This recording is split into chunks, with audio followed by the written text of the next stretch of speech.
Assalamu alaikum everyone. So we have got someone very special and someone who is very close to our heart. I think all of you know him. He is the chairman of Onnorakom Group. Have you heard of Rokomari? So he is the founder of Rokomari. I think I don't need to give any introduction to him. And he is one of the, I would say, pioneer of, introducing robotics to students of Bangladesh. His company started introducing Android control robots and other things to Bangladeshi students. He is a mentor to us, and like me, a million people follow him, and deeply respect him because of kind of wisdom he has and because of the gifts that Allah has, blessed me with. I'll request Mahmudul Hasan Shoaib Bhaiya to speak to our students for a while. Assalamu alaikum wa rahmatullah. Allahumma lakal hamdu kama yanbaghi li jalali wajhika wa azimi sultanik. Jazallahu anna Muhammadan ma huwa ahluhu. কি খবর তোমাদের? How are you all? আলহামদুলিল্লাহ। So আমি actually খুবই honoured feel করছি। আমি ঢুকতেই দেখি যে আমার ছবি টবি দিয়ে এগুলো লাগাইছে, তো আই ফিল ভেরি শাই। কারণ আমি অ্যাকচুয়ালি ওনারা বলছেন যে অ্যাকচুয়ালি আমি বড় কিছু, ওরকম কিছু না। আমি পড়ালেখা করেছি ইঞ্জিনিয়ারিংয়ে, আর আমি আমার প্রথম কোম্পানি, তোমরা অনেক উদ্ভাস একটা কোচিং আছে, নাম শুনেছ হয়তো, ওটা আমার প্রথম প্রতিষ্ঠান। যখন আমার বয়স ছিল just I was 19 years, just আমি ইন্টার পাস করে বুয়েটে ঢুকলাম, তখন I started that company with just 6,000 টাকা ইন মাই হ্যান্ড। তো আলহামদুলিল্লাহ সেখান থেকে আস্তে আস্তে বড় হয়েছে প্রতিষ্ঠান, তারপর আরও অনেকগুলো প্রতিষ্ঠান হয়েছে। আর রিলিজিয়াসলি স্পিকিং, ওই পার্সপেক্টিভ থেকে বললে একসময় রিলিজিয়াস ছিলাম না, কাইন্ড অফ রিলিজিয়াস তো নাই, বরং এন্টি রিলিজিয়াস ছিলাম, অ্যাথিস্ট টাইপের হয়ে গেছিলাম। আলহামদুলিল্লাহ আল্লাহ তাআলা আমাকে সেখান থেকে রাস্তাটা ঘোরাই দিয়েছেন, এখন দিন শেখার চেষ্টায় আছি, এই আর কি। তো তোমাদেরকে তুমি করে বলি, রাইট? তাই না? তোমার তো ছোটোই হবে অনেক। তো তোমাদের সাথে কী নিয়ে কথা বলবো, আমি আসলে ওইভাবে প্রিপারেশান নিয়ে আসি নাই, কারণ আসার পরে বলতেছে যে স্টুডেন্ট একটু গ্যাদার্ড হবে, একটু কথা বলতে। তো আস্তে আস্তে একটা জিনিস আমার মাথায় পপ আপ করলো, তো আমি তখন ঠিক করলাম যে এটা নিয়ে একটু কথা বলা যায়। আমাদের কিবলা কোন দিকে? ওয়েস্ট, তাই না? পশ্চিমে। তো আমি বলি কি, বর্তমান আমলে আমাদের কিবলা ওয়েস্ট থেকে আরও ওয়েস্টে চলে গেছে। তোমরা কি এই কথার অর্থ বুঝছো? কি বুঝছো? আমাদের কিবলা কোথায় হয়েছে? চেঞ্জ হয়ে ওয়েস্ট থেকে আরও ওয়েস্টে চলে গেছে। তো অনেকে হয়তো কথাটার অর্থ একবারে ধরতে পারো নাই। তার মানে হচ্ছে যে কিবলা মানে কি, যেটাকে আমি ফলো করবো, অনুসরণ করবো, যে আমার স্ট্যান্ডার্ড হবে, তাই না? তো কিবলা আমাদের ওখানে কাবা, মানে ওটা তো একটা সিম্বলিক জিনিস, বাট মেইনলি কি আল্লাহর অনুসরণে আমার লাইফ তৈরি হবে, এটাই তো। আমি যে সলাৎ পড়তেছি, তাই না, আমি যে প্রস্ট্রেট করতেছি, কার জন্য করতেছি, কাকে উদ্দেশ্য করে করতেছি? আল্লাহকে। মানে আমার আনুগত্য কার জন্য? আল্লাহর জন্য। সো সেই আনুগত্যের জায়গাটা যদি চেঞ্জ হয়ে অন্য কোথাও চলে যায়, তাহলে এটা কেবলা পরিবর্তনের মতো হয়ে গেল না? তো সেই কেবলাটা চলে গেছে আরও পশ্চিমে। কোন পশ্চিম? ওয়েস্টার্ন ওয়ার্ল্ড, যেটাকে আমরা বলি, তাই না? So right now lot of people are there যারা মনে করতেছে আমি ইমান এনেছি, আই ডু দ্য রিচুয়ালস, আমি নামাজ পড়ি, রোজা রাখি, হ্যাঁ, হজে যাই, বাট মেবি আমার কিবলা আরও ওয়েস্টে চলে গেছে। So western world in general, western world বললে তো অ্যাকচুয়ালি এটা একটু ভেগ শোনায়। মানে ধরা যাক যে একটা এন্টিটি, ওয়েস্টার্ন এন্টিটি বললে হয়তো মোটামুটি রাইট ওয়ার্ড হতে পারে। তারা নতুন রিলিজিয়ন চালু করছে, নতুন ধর্ম, কিন্তু তারা এটাকে ধর্ম নাম দেয় নাই। ধর্ম চালু করেছে কিন্তু বলে নাই যে ইটস এ রিলিজিয়ন।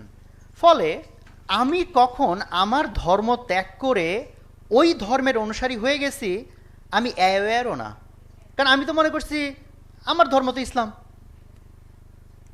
সো আমি দুই একটা কনসেপ্ট, জাস্ট যেহেতু খুব অল্প সময়, দুই একটা কনসেপ্ট নিয়ে যদি একটু কথা বলি, যে তারা আমাকে তোমাকে কিভাবে আমার ধর্ম থেকে বের করে নিয়ে যায় উইদাউট নোয়িং যে আমি আমার ধর্ম লিভ করছি। যেমন ধরো একটা ওয়ার্ড ফ্রিডম, স্বাধীনতা, লিবার্টি, লিবারেশন, এটা কি ভালো ওয়ার্ড না, তাই না? স্বাধীনতা এটা কি খারাপ শব্দ না ভালো শব্দ? ভালো শব্দ। আর যদি বলি দাসত্ব, গোলামি, এটা কি আমরা ভালো শব্দ হিসেবে নেই, তাই না? এটা খারাপ শব্দ। ওকে, তো স্বাধীনতা একটা ভালো শব্দ, তাই না? 1971-এ আমাদেরকে হানাদার বাহিনী আক্রমণ করছে, আমরা সেখান থেকে স্বাধীন হয়েছি। It's a very good concept, positive concept. আমাকে কেউ জুলুম করলে আমি প্রতিবাদ করব, স্বাধীন হব, ভেরি গুড কনসেপ্ট। তো এখন যদি এই স্বাধীনতা একটা ভালো শব্দ, এটার ভিতরে আমি একটু প্যাচ মারি, প্যাচ মেরে এটার সাথে একটু বিশেষণ টিশেষণ যোগ করে কনসেপ্টটাকে একটু ঘোলা বানায় দেই। ফর এক্সাম্পল, স্বাধীনতা শব্দটার আগে আমি একটা ব্যক্তি শব্দ যোগ করলাম, ব্যক্তি স্বাধীনতা। তাহলে শুনতে কি খারাপ শোনা যাচ্ছে না ভালো শোনা যাচ্ছে? ভালো, মানে ব্যক্তি স্বাধীন। হ্যাঁ, everyone should have a freedom, আমার একটা ফ্রিডম আছে, আমাকে স্বাধীনভাবে চলতে হবে। তো এইরকম একটা কনসেপ্ট গ্লোবালি এখন one of the most popular concept, যে people should be free, we should have freedom, what to choose, তাই না? আমি যেখানে থাকি ওখানে একটা ছেলে একদিন দেখি আমাদের মসজিদ যেটা, ওখানে নামাজ পড়তে আসছে, টি শার্ট পরে, টি শার্টে লেখা মাই লাইফ মাই রুলস।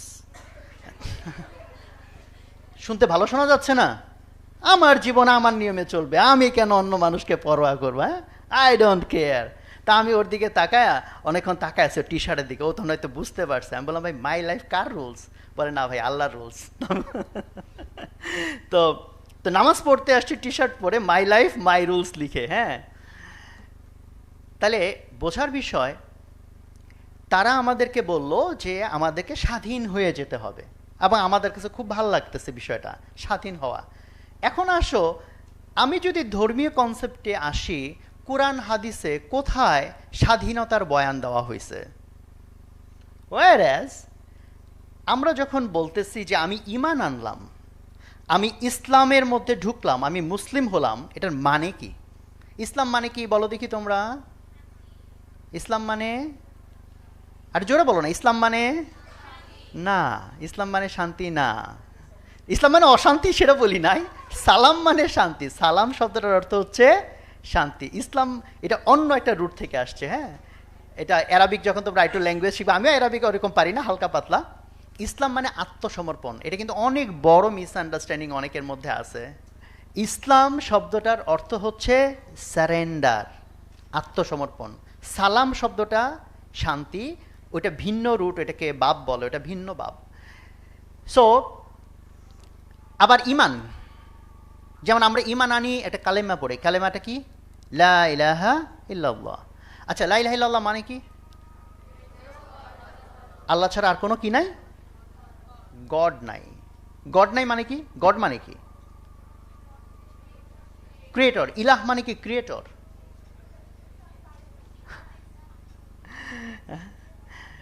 আচ্ছা, তো অ্যাকচুয়ালি এই জন্য অ্যারাবিক ভালো মতো শিখতে হবে আমাদের, তাই না? কারণ ট্রান্সলেশনে গিয়ে ছিল কি কনসেপ্ট, গেছি কোন কনসেপ্টে, তালগোল পাকাই ফেলতে পারে। এবং অ্যাকচুয়ালি এক একটা ল্যাঙ্গুয়েজে হয় কি, ট্রান্সলেশন অনেক সময় সম্ভবও হয় না। বিকজ, আচ্ছা, তোমরা কেউ কি আমাকে বলতে পারবা চ্যালেঞ্জের বাংলা কি?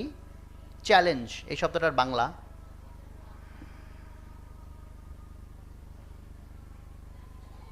অথবা আরেকটা দেই, এটা যদি না পারো, অভিমানের ইংরেজি কি? অভিমান।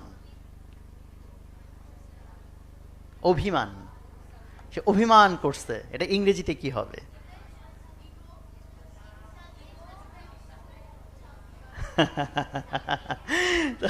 তোমাদেরকে আমি একটা জটিল প্রশ্ন করে ফেলছি, এই দুইটার কোনোটারই অনুবাদ হয় না। অভিমান ঠিক যে আবেগ, এই আবেগটাকে এক ওয়ার্ডে ইংরেজি ভাষায় এরকম কোনো ওয়ার্ডই নাই। ওটাকে বর্ণনা করতে হলে কয়েকটা সেন্টেন্স দিয়ে বর্ণনা করতে হবে যে অভিমান মানে এই জিনিস। কারণ এক একটা কালচারে এক একটা ওয়ার্ড, যেমন বাংলায় আমরা বলতেছি গরম, আবার বলতেছি ঝাল, ইংরেজিতে কি? স্পাইসি বলতে কিন্তু মশলাযুক্ত বোঝায়, গরম, ঝাল বোঝায় হট দিয়ে। তুমি যদি শুধু হট ইউজ করো, তাহলে এটা তো গরমও হইতে পারে, আবার কি হইতে পারে? ঝালও হইতে পারে, তাই না? ল্যাঙ্গুয়েজ টু ল্যাঙ্গুয়েজ এই ইয়েগুলো আছে। তো ইলাহ, ইলাহ শব্দটা একটু ডেসক্রাইব করার মতো, লা ইলাহা ইল্লাল্লাহ, যে আল্লাহ ছাড়া আর কোনো কি নাই? ইলাহ নাই। সো এখন ইলাহ মানে কি? গড বলবো না ক্রিয়েটর বলবো নাকি কি বলবো, এটা একটা তাহলে আলোচনার বিষয়। বাংলায় যেমন আমাদের মোস্টলি বাংলা অনুবাদটা বরং ক্লোজার টু ইলাহ, বাংলাতে আমরা মোস্টলি লিখি যে আল্লাহ ছাড়া আর কোনো মাবুদ নাই, কি নাই? মাবুদ। যদিও ইলাহ মানে মাবুদ না, ইলাহ মাবুদের চেয়েও একটু বেশি কিছু, বাট মোটামুটি ধরে নেওয়া যায় ইলাহ মানে মাবুদ। মাবুদ মানে হচ্ছে যার ইবাদত করা হয়। সো তাহলে লা ইলাহা ইল্লাল্লাহ মানে কি দাঁড়াচ্ছে? যে আল্লাহ ছাড়া আর কোনো মাবুদ নাই, মানে আল্লাহ ছাড়া আর কারো ইবাদত করা সুযোগ নাই, যাবে না। ইবাদত শুধু কার হবে? আল্লাহ।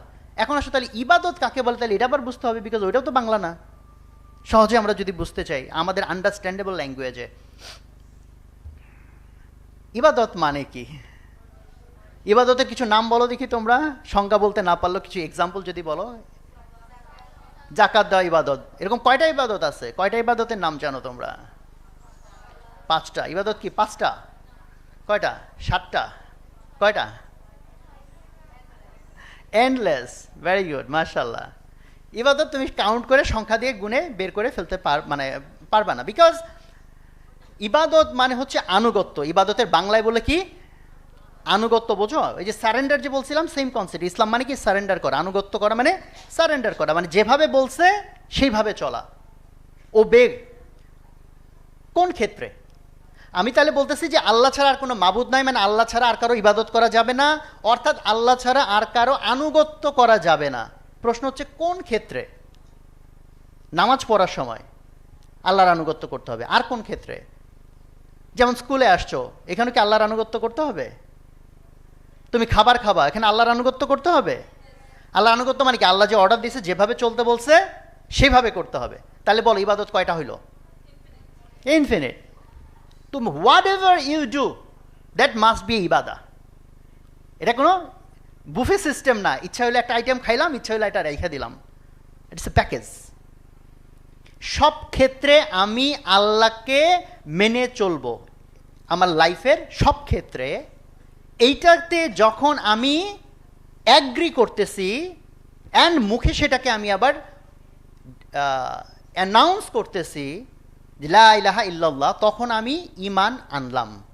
হইতে পারে মোস্ট অফ দ্য পিপল ঈমান আনেই নাই।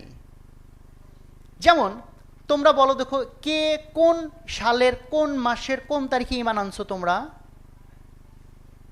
কবে? যেমন দেখো, একটা অন্য রিলিজিয়নের কেউ যদি মুসলিম হয়, সে বলতে পারবে যে আমি ওই তারিখে ঈমান আনছিলাম। তাহলে তোমাদেরকে যদি জিজ্ঞেস করি তুমি কবে ঈমান আনছিলা, তুমি কবে ঈমান আনছিলা, তুমি কোন ডেটটা বলবা? জন্মের দিনে কি ঈমান হয়ে যায়? হ্যাঁ, জন্মের দিনে কি ঈমান হয়ে যায়? তাহলে কবে আনছিলাম ঈমান?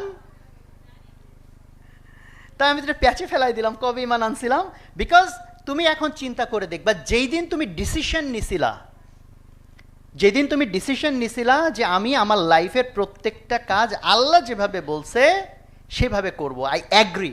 হইতে পারে আমার ল্যাপস হইতে পারে, ছুটে যাইতে পারে, বাট আমি মেন্টালি অ্যাগ্রি করছি, সাইন আপ করছি, বা কন্ট্রাক্ট সাইন হয়েছে, এটা অদৃশ্য কন্ট্রাক্ট পেপার সাইন করছি যে আল্লাহ তুমি যেভাবে বলবা সেইভাবে আমি চলবো সব ক্ষেত্রে। সেই দিন অ্যাকচুয়ালি আমি ঈমান আনছি, ঈমানের মধ্যে আমি ঢুকছি। বাট যদি তুমি সেটা কোনোদিন অ্যাগ্রি করে না থাকো, তার মানে হইতে পারে ঈমান এখনো আনা হয় নাই। এখন আসো, একটা গ্রুপ অফ পিপল তোমাকে বলতেছে তুমি কেন অধীন হবা, পরাধীন হবা?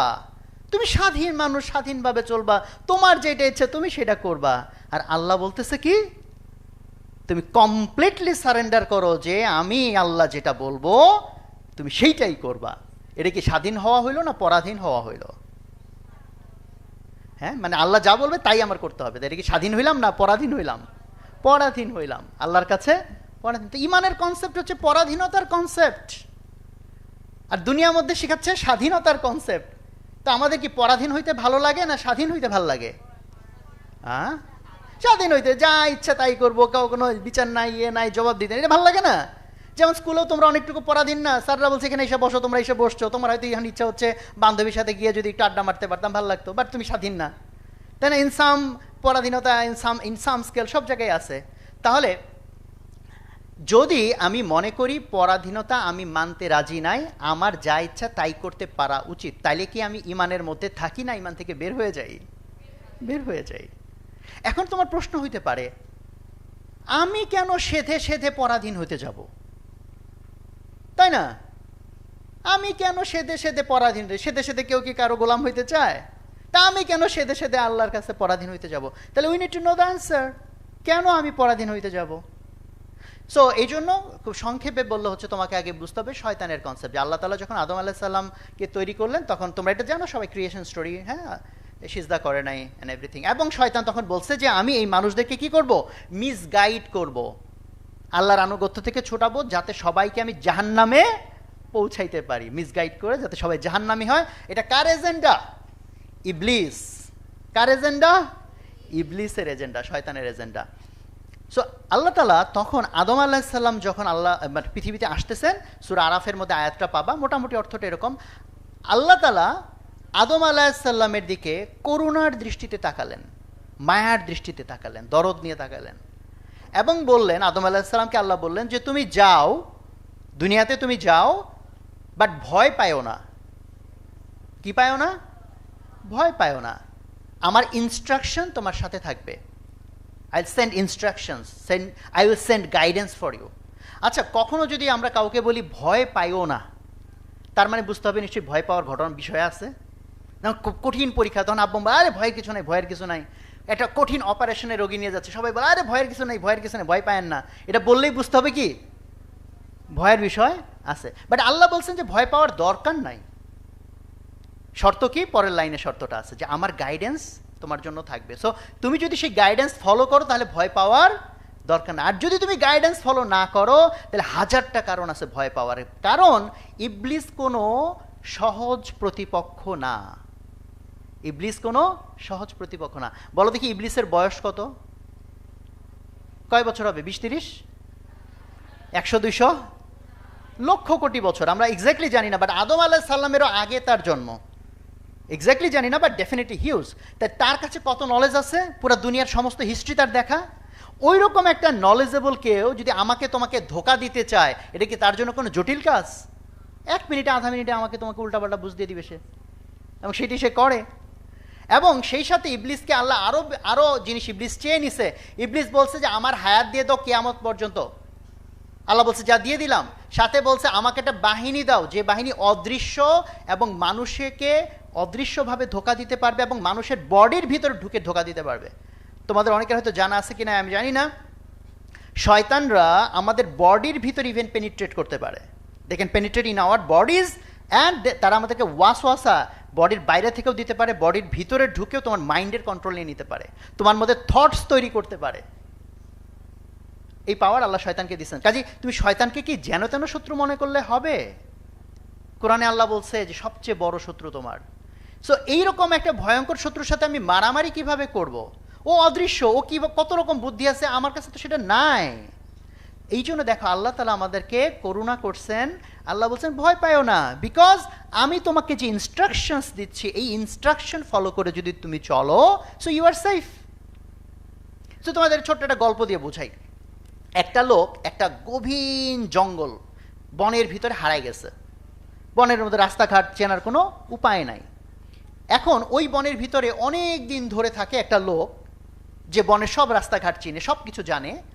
সে এসে এই হারায় যাওয়া লোকটাকে বলল যে ভাই আপনি ভয় পায়েন না, আমি একটা আপনাকে ইনস্ট্রাকশন লিখে দেই, রাস্তায় এঁকে দেই, প্লাস কোনটা কি করা যাবে যাবে না এটা লিখে দেই।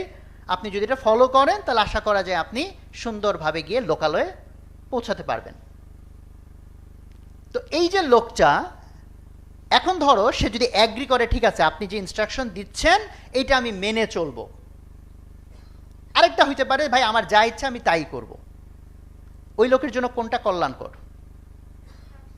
যা ইচ্ছা তাই করবে নাকি ওই লোকের ইনস্ট্রাকশন মেনে চললে? কেন ইনস্ট্রাকশন মেনে চললে কেন ভালো? কারণ ওই লোকটা জানে কোনটা ভালো, কোনটা খারাপ, কোনটা ক্ষতিকর, কোনটা ঠিক আছে, বাট সে তো জানে না। ফলে এখন দেখো কথার কথা মনে করো ওই লোকটা যাচ্ছে, একটা ফল ঝুলে আছে, খিদাও লাগছে অনেক, মনে হচ্ছে ফলটা পেরে খাই। ইনস্ট্রাকশনে লেখা এই ফল খাওয়া যাবে না।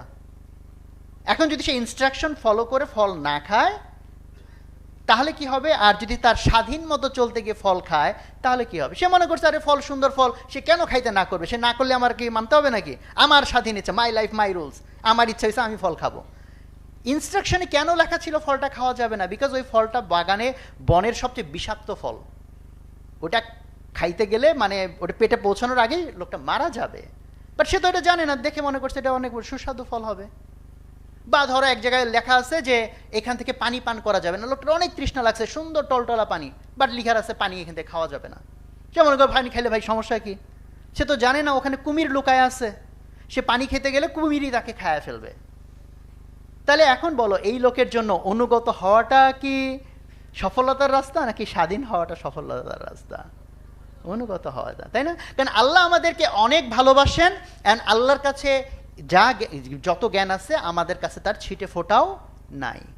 বাবা মা তোমাদেরকে দেখো অনেক সময় পরাধীন বানাইতে চায় না, ইনস্ট্রাকশন দেয় না, এটা করবি, এটা করবি না, এটা করবি, এটা করবি না। যখন বিশেষ করে আমরা আরও ছোট থাকি, আমরা হয়তো আগুন কি বুঝি না, ছুরি কি বুঝি না, আগুন ধরতে যাই, ধারালো ছুরি ধরতে যাই, তখন আব্বা আম্মা যে নিষেধ করে সেটা কি আমাদের ভালোর জন্য না খারাপের জন্য?